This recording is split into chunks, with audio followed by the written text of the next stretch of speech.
mon avis concernant le teaser du prochain film Alien, Alien Romulus. Je regarderai ce film sans l'ombre d'un doute, mais par contre, je la sens arriver gros comme une maison, l'œuvre fast-food à consommer rapidement pour un oubli instantané par la suite. Bien évidemment, mon avis se base uniquement sur ce teaser, mais quand je vois des commentaires du style «Oui, c'est génial, c'est un retour aux sources vis-à-vis du premier film», mais comment ça, on n'a pas regardé le même teaser?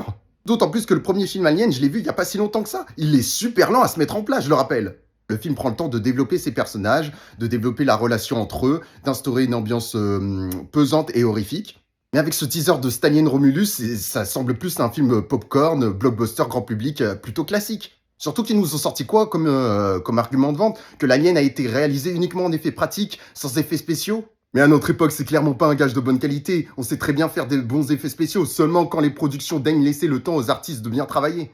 Et puis le fait que l'alien soit en effet pratique, peut-être que ce sera un acteur qui portera un costume ou ce sera carrément un animatronique.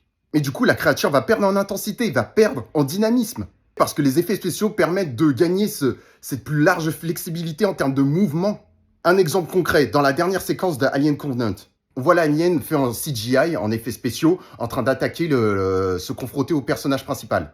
Cette séquence a été très critiquée vu que l'alien est complètement désacralisé, on le voit en plein jour entièrement. Mais il est vachement plus dynamique vu qu'il a été conçu entièrement en effets spéciaux. Mais maintenant, s'ils décident de mettre les effets spéciaux de côté et uniquement utiliser les effets pratiques pour l'alien, ils ont intérêt de jouer grandement sur la mise en scène, à l'intérêt d'être fait aux petits oignons. Mais je vous signale que jusqu'à présent, toutes les suites de films, en tout cas la plupart, ont été complètement... C'était de la merde. Mais je me dis quand même, on a attendu un certain temps, donc ils ont eu le temps de réfléchir à comment concevoir le film, en termes de scénario et de mise en scène, je l'espère en tout cas.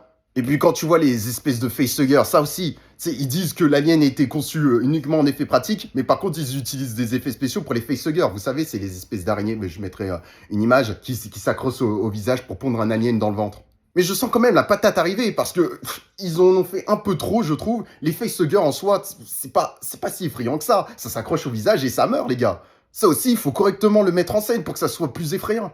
Et là, on est dans l'ère du toujours plus, une vague de facehuggers comme une espèce de marabunta. Une marabunta, c'est, pour vulgariser ça, c'est comme un attroupement de fourmis. Mais si vous avez regardé Kolyoko, il y a un des épisodes qui parle de ça, si vous avez la ref.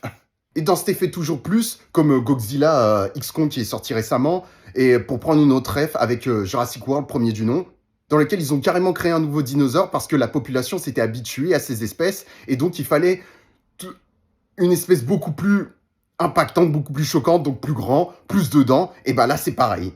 Donc là, ils vont jouer sur l'effet de nombre avec les facehuggers, peut-être avec les aliens, mais ça a déjà été fait dans le 2, même dans le 3, il me semble.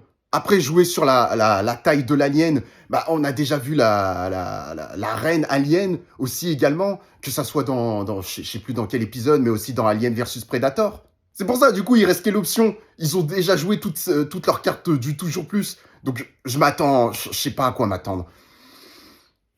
Ça sent pas très bon, hein. En tout cas, j'espère qu'ils vont pas se louper parce que après Prometheus, Alien Covenant, ils risqueraient d'enfoncer un autre clou dans le cercueil de cette saga.